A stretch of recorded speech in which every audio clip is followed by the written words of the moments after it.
Magandang araw mga kapolitika at welcome back dito sa ating YouTube channel.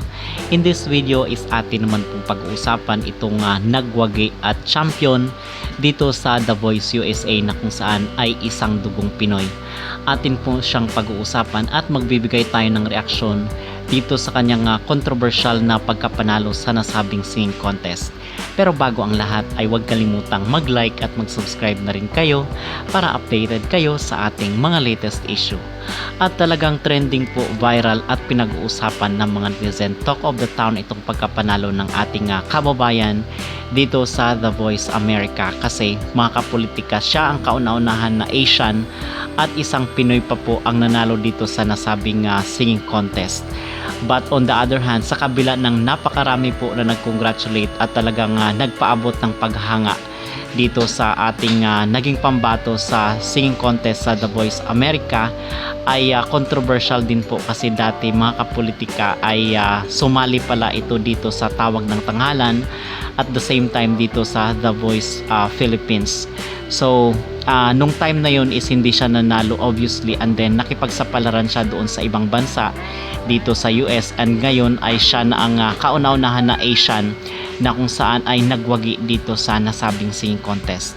So ang sabi kasi ng mga netizen dito sa social media ay sinayang, meron ring iba na nag-comment na napolitika daw itong si Sofronio at bakit hindi nila nakita ang star quality dito sa kanyang pag-awit. And in fact, binalikan nga ng mga netizen yung naging komento dati ni Rey Valera, itong isa sa mga hurado dito sa Tawag ng Tanghalan sa Showtime. At ang sabi nga ni Rey Valera ay talagang hanga siya dito kay Sofronio kasi liban sa siya yung stage performer, itong si Sofronio ay siya din yung tumatayong mentor. So mag-isa lang itong si Sofronio, but on the other hand, hindi pa rin po siya nanalo dito sa nasabing singing contest. So mga kapolitika, dito ay nagsalita na nga rin po at talagang pinuri rin ni Gary Valenciano itong si Sofronio, kasi ang sabi niya ay yung winning at losing daw dito sa singing contest ay normal lang. Kumbaga i-redirect ka doon kung saan talaga yung nakadestino yung iyong kapalaran.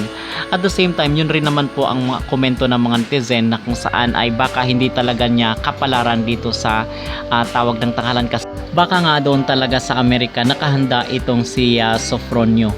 Kasi dito ay masasabi natin na sa mga singing contest at sa anong mga paligsahan ay andyan talaga yung tinatawag natin na politika.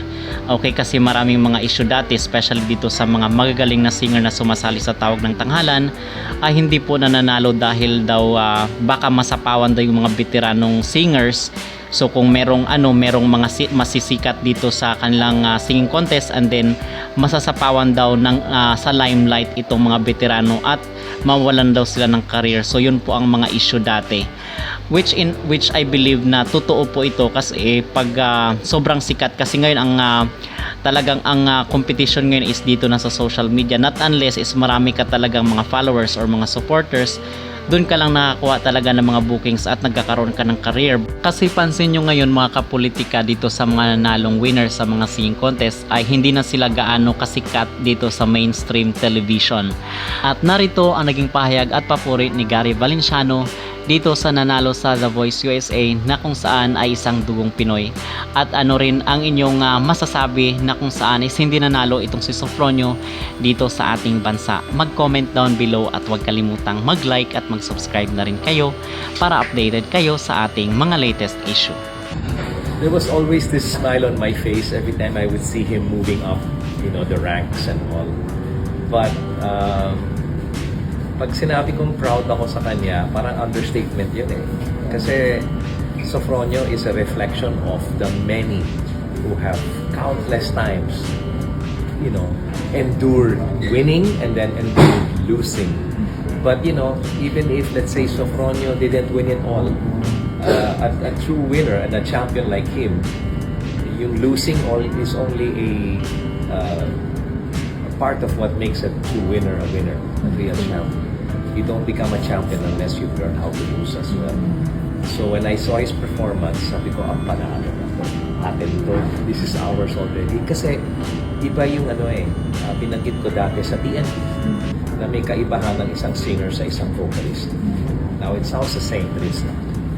singer is somebody who can sing, who can use the talent of singing in excellent ways. But the vocalist is somebody who uses that tool and becomes a storyteller. And that's what Sofronio is. He's a, pagdating sa storytelling, par